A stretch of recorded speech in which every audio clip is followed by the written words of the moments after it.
niwe mwami yabayeho ari umunyabwenge gusumba abandi. Uyu kandi ni nawe mwami yabayeho ari umutunzi kabuhariwe. Si ibyo gusa, yari n'umunyenkomezi zidasanzwe. Uyu mwami yabaye umwami wa gatatu wa Isirayeli. Uyu kandi ni nawe mwami yazanye abagore benshi, kuko yazanye abagore 1,000. Yes, wavyumvise neza, yari afise abagore 1,000. Yazanye umukobwa wa Farawo. Nyuma y'umukobwa wa Farawo agira abandi bagore 700 b'abanyacubahiro. Nyuma y'abo bagore agira inshoreke 300. Bose hamwe bateranije n'abagore 1,000. Ese uyu mugabo ninde? Tubahe ikaze kuri Mordecai Empire. Raba neza ko amaze gukanda subscribe. Nje Ndirambere Serutiti. Tubahe ikaze mu kiganiro.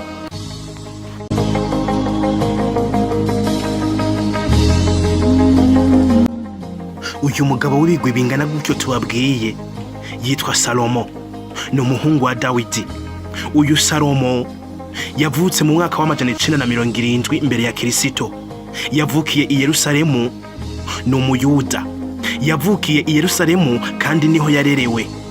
Yabaye umwami wa gatatu wa Isirayeli nyuma ya Sauli, atari wa wundi w'Itaruso, na nyuma ya se Dawidi. Isa mubyara yitwa Dawidi nkuko wamaze kuvyumva, naho nyina yitwa Batisheba. Byagenze gute ngo uyu mwami Salomo agira ubwenge bungana gutyo kugeza ubwo yagize ibigwi bingana nkuko?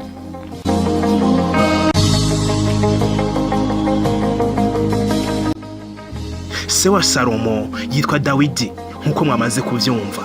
Dawidi akiri umwami, umunsi umwe yari karatembera, ageze ahantu hari iriba, abona umugore. Amaze kubona uyu mugore aramubenguka, yumva aramukunze, yumva ashatse kuryamana nawe, maze aramwegera, baraganira, maze aryamana nawe. Amaze kuryamana nawe amutera inda. Uyu mugore yari umugore w'umwe mu basirikare barinda Dawidi. Uyu mugore Batisheba, umugabo we yitwa Uriya. Noneho Dawidi amaze kumenya ko yamuteye inda, acasaba abandi basirikare bamurinda ko nibaja ku rugamba ribuze kwica uyu mugabo Uriya, kugira ngo bizokunde ntibizumvikane ko umwami yatwaye umugore w'umwe mu bagaragu akiriho. Dawidi nkuko yabisabye barabikoze. Uriya agiye ku rugamba ntiyatashe, yarapfuye, apfira ku rugamba. Noneho Dawidi abana n'uyu mugore Batisheba, ariko kandi kubera ko yari yarenze itegeko ry'Imana, Imana ituma umuhanuzi Natani, nkuko yari we muhanuzi yarahari muri ico gihe, asanga Dawidi, aramubwira ati wakoze icyaha mu maso y'Imana. Dawidi yumva koko icyaha yagikoze, kuko yarazi ko ahari Imana itamubonye. Ariko amaze kwibonaho icyaha, yemera ko yagikoze, yemera gusaba imbabazi. Amaze gusaba imbabazi, Natani aramubwira ati nibyo koko biragaragara ko wihanye icyaha cyawe, ariko kandi nubwo Imana ikubabariye, uyu mwana we ategerezwa gupfa. Uwo mwana yarapfuye, iyo nda ntiyavutse ngo ive mu mwana kure. Itamaze gukura, Dawidi yakomeje kubana na Batisheba, yongera kuryamana nawe, amubyaraho undi mwana wa kabiri, ariwe yitwa Salomo. Nguko uko Salomo yavutse.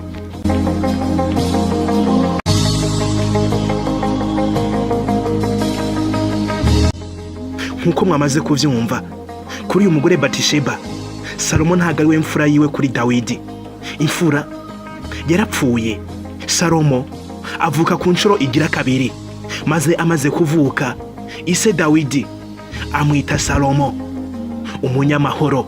Maze uyu muhanuzi Natani amwita Yedidia, nkuko byanditse mu gitabo cya 2 cya Samweli igice cya 12 ku murongo wa 25. Yedidia bisobanura inshuti y'Imana. Noneho uyu mwami Salomo akiri umwana, niwe Imana yari yaturanije ko mu by'ukuri azosimbura se Dawidi ku ngoma niyamara gupfa. Salomo amaze gukura yabaye umwami koko. Amaze kuba umwami, igihe kimwe bari mu rusengero bariko baratambira ibitambo Imana. Imana imusaba ko yomusaba ikintu, maze uyu mwami Salomo, kubera ko icyo gihe Abisirayeli bari baguye gutwara, Salomo aravuga ati mwami, icyo ngusabye ni ubwenge. Imana yatangajwe n'iki gisabo cya Salomo, maze Imana imuha ubwenge kuko nk'uko yabumusabye. Salomo Imana imuhaye ubwenge, imuha n'ibindi byinshi itamusabye kubera ko yasabye neza. Salomo koko yabaye umwami w'umunyabwenge mu bami bose batwaye Isirayeli. Kimwe mu bimenyetso yigeze gukora gihambaye, igihe kimwe bamuzaniye urubanza rw'abagore babiri. Aba bagore bose bari bibarutse, ariko kandi umwana umwe w'umugore umwe yari yapfuye. Umubyeyi umwe asohotse asanga umwana wiwe bamuguranije, bamushiriyeho uwo yapfuye. Haca haba urubanza. Hamaze kuba urubanza, babazana imbere ya Salomo, maze Salomo arababwira ati nimutore twumve ibyanyu.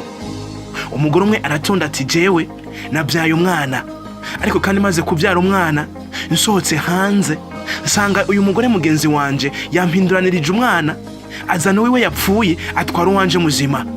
N'ubundi nawe avuga nk'uko. Ni ukuvuga ngo buri mubyeyi wese yavuga ko umwana ari uwiwe, n'ubundi akavuga ko ari uwiwe. Salomo abarebye abona ko muri bo harimo amanyanga. Aravuga ati kubera ko mwese muri kuvuga ko umwana ari gwanyu, tugira tumucemo kabiri, umwe atwara igipande kimwe uwundi atwara ikindi. Ariko we yabikoranye ubwenge, arazi icyo agamije. Ariko kandi habonekamwo umubyeyi avuga ati ego ndabyemeye. Ariko kandi hongera kubonekamwo umubyeyi avuga ati hakuwe umwana umucamo kabiri, mumuhe amutware. Maze Salomo ahita abona ko uwo mubyeyi by'ukuri ari we nyina w'umwana. Aravuga ati mama w'umwana n'uyu nyine, nimufate umwana mumuhe. Maze umwana bamuha nyina. Abumvise ukungene yaciye urwo rubanza baratangaye, bumva koko Salomo ari umwami w'umunyabwenge.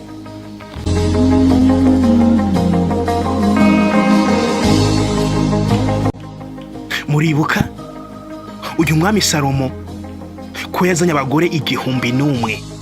Aba bagore abenshi muri bo bari abanyamahanga. Maze wa mwami w'umunyabwenge, abagore bamutwara ubwenge, yisanga yatangiye gusenga ibigirwamana. Atangira kuva ku Mana yo mu ijuru, atangira gusenga ibigirwamana. Kubw'aba bagore benshi yari yazanye b'abanyamahanga, maze bituma Imana iramuzinukwa, imubwira ko hari uwundi azomusimbura ku bwami bwiwe, ariko amubwira ko azoba atakiriho, azoba yarapfuye.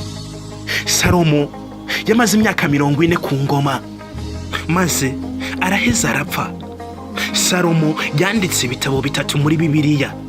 Yanditse igitabo c'imigani, igitabo c'umusiguzi, umubwiriza, n'igitabo c'indirimbo ya Salomo. Ngibyo bitabo 3 yanditse. Shuti mugenzi twabanye muri kino kiganiro, reka tugushimire we wabanye natwe. Naha dusoreje ikiganiro kivuga iby'amateka ya Salomo. Mwakoze kubana natwe, Imana ibagirire neza. Reka tuzohure mu kiganiro cy'ubutaha. Nje ndi Lambert Serutite. Shalom, hasta la vista.